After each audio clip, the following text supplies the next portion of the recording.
तरक्की, लोगों की बेहतरी जो है वो इसी चीज़ में है कि मुल्क चलता रहे, मुल्क तरक्की करता रहे, और जो हुक्मरान हैं वो सिर्फ हुक्मरान बन के ना बैठा रहे, वो बदलियत की सियासत ना करते रहें, वो तरक्की के लिए दिन रात मेहनत करें, और वो आवाम के लिए सोचें, आवाम के लिए परफॉर्म करें।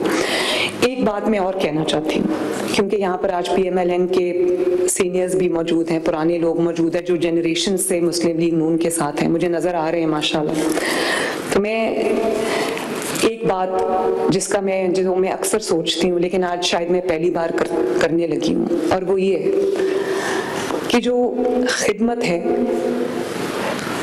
वो इतनी आसानी से ना मिटाई जा सकती है ना भुलाई जा सकती है। और अगर आप गौर करें, अगर मैं गलत हूँ तो मुझे करेक्ट करें, लेकिन हम सब ना सिर्फ सियासत के तालिब इल्म हैं बल्कि तारीख़ के तालिब इल्म हैं। पिछले 40 साल में कोई एक ऐसा सियासी रहनुमा, कोई एक ऐसा सियासी लीडर, कोई एक ऐसा सियासतदान जिसने 40 साल से न सिर्फ ये कि वो सर्वाइव कर रहे हैं, बल्कि जो तारीख की बदतरीन साजिशें वो उनके खिलाफ हुई हैं। 3 दफ़ा अल्लाह ताला ने इक़्तिदार किया, वाहिद पॉलिटिशियन पाकिस्तान का, वाहिद सियासी रहनुमा पाकिस्तान का, वाहिद लीडर सियासी पाकिस्तान का, जिसको अल्लाह ताला ने 3 दफ़ा प्राइम मिनिस्टर बनाया।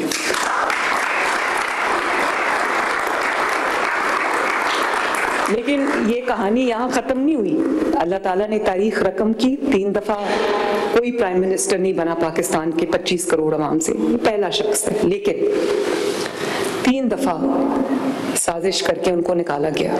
ये एक वाहिद लीडर है जो 3 दफ़ा प्राइम मिनिस्टर बने, 3 दफ़ा साजिश से बाहर निकले। हर दफ़ा हर किसी ने ये क्लेम किया, साजिशियों का हर दफ़ा एक नया ग्रुप आ जाता है, उसका ताल्लुक कुछ हाथ मिला लेते हैं, कुछ नया ग्रुप एक इमर्ज कर जाता है, और हर दफ़ा वो ग्रुप आके उसने एक ही दावा किया। मुशर्रफ से लेकर अब तक जनरल फैज़ तक सब ने एक ही दावा किया। उन्होंने कहा कि ये नवाज शरीफ, बल्कि अल्फाज थे मुशर्रफ के कि नवाज शरीफ इज़ हिस्ट्री, कि ना, और हर दौर में, साजिशियों के दौर में आप सुनते आए हैं कि नवाज शरीफ की सियासत ख़त्म हो गई, नवाज शरीफ तारीख का हिस्सा बन गया, नवाज शरीफ की सियासत हमने ख़त्म कर दी। इमरान खान ने भी यही क्लेम्स किए थे। आज आप देखें 40 साल में वो पहला रहनुमा है, पहला सियासी लीडर है अल्लाह ताला के फजल से, जो आज भी तारीख रकम कर रहा है।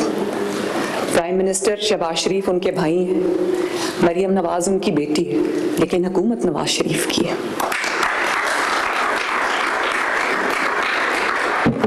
तो ये कहना एग्जैजरेशन नहीं होगी कि 40 साल में वो वाहिद रहनुमा है जिसने एक साजिश के बाद दूसरी साजिश जो है वो बर्दाश्त की, उसका मुकाबला किया, एक जुल्म के बाद दूसरे जुल्म का मुकाबला किया, 11 साल 40 साल में जलावतनी बर्दाश्त की, और वो तकलीफात बर्दाश्त की हैं कि जिनका शायद अहाता भी मुमकिन नहीं है, और शायद जिनको हम महसूस नहीं कर सकते। जिस तन लागे सो तन जाने।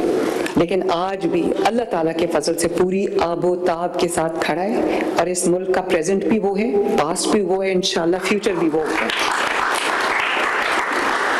और ये मैं इसलिए नहीं कह रही कि ये मेरे वालिद हैं, मैं एक तारीख के तालिब इल्म के तौर पे मैं ये बात कर रही हूँ। और जिन्होंने ये दावे किए, 40 साल से ये दावे होते आ रहे हैं कि नवाज शरीफ की सियासत ख़त्म है, नवाज शरीफ के जो है हमने ही इज़ हिस्ट्री, तो आज तुम्हारा जिक्र भी ना होगा दास्तानों में। आज वो तारीख के किस कूड़ेदान में पड़े हैं, तारीख के किस किताब में बंद पड़े हैं, हम नहीं जानते। जिसके बारे में वो ये कहते थे वो ये आपके सामने बैठे हैं अल्लाह ताला के फजल से। उसकी एक वजह है, उसकी वजह ये है कि नैरेटिव अपना कभी इस बात पे बिल्ड नहीं किया कि फलां चोर है, फलां डाकू है, उसकी बेटी को उठा लो, उसकी बहन को उठा लो, जेल में बंद कर दो, जुल्म के पहाड़ तोड़ दो। अपना नैरेटिव बिल्ड किया तो वो खिदमत के ऊपर किया, मेहनत के ऊपर किया।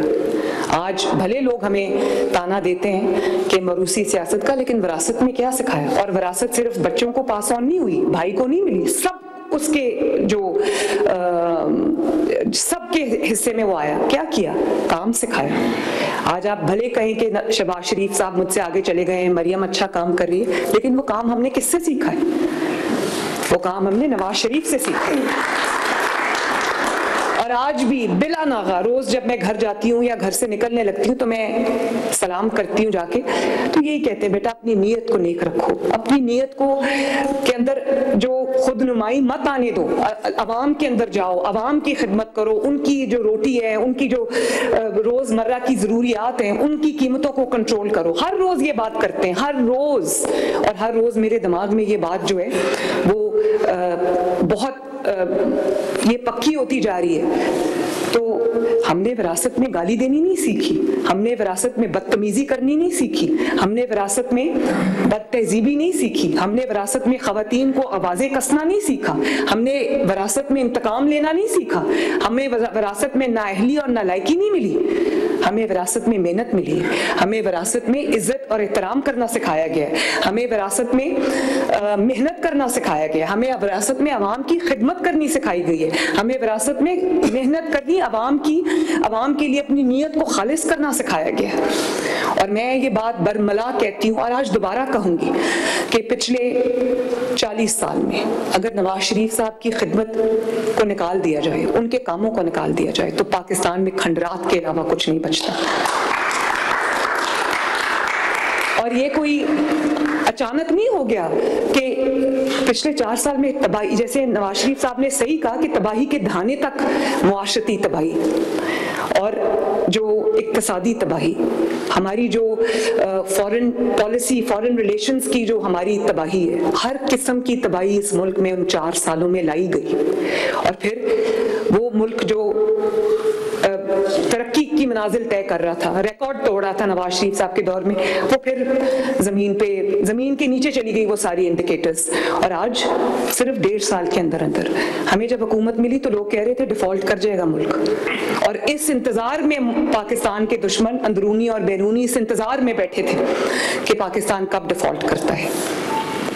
तो अल्लाह ताला के फजल से 1.5 साल के अंदर आज डिफॉल्ट की ना कोई बात कर रहा है और ना कोई जिक्र है। आज सिर्फ ये जिक्र है कि कल स्टॉक मार्केट ने कौन सा रिकॉर्ड तोड़ा था और आज कौन सा रिकॉर्ड बना रही है। महंगाई 40% से अगर 4% पे आई है तो ये मैं समझती हूँ कि शायद तारीख में इसकी भी मिसाल ना मिलती हो। और जितनी मेहनत से ये नवाज शरीफ साहब के दौर में 2-3% से महंगाई को 40% पे लेकर गए थे, उसके लिए भी नालायकी और नाअहली का बहुत बड़ा मेयार चाहिए जिस पे ये 4 साल में लेकर गए हैं महंगाई को।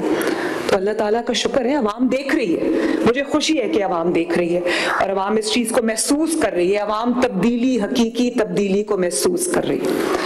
इसी वजह से चाहे वो ये धरने की कॉल हो या जलसों की कॉल हो या बॉयकॉट की कॉल हो या कोई भी कॉल हो, अवाम ने इनके ऊपर यकीन करने से साफ इनकार कर दिया, साफ इनकार कर दिया। और इसकी गूंज खैबर पख्तूनख्वा में भी पहुंची। खैबर पख्तूनख्वा के लोगों को भी, खैबर पख्तूनख्वा के लोगों को भी जब पंजाब में देखते हैं कि अपना घर स्कीम में जो तकरीबन 1.25 लाख घर बन रहा है इस वक्त 10 माह की कलील मुद्दत में,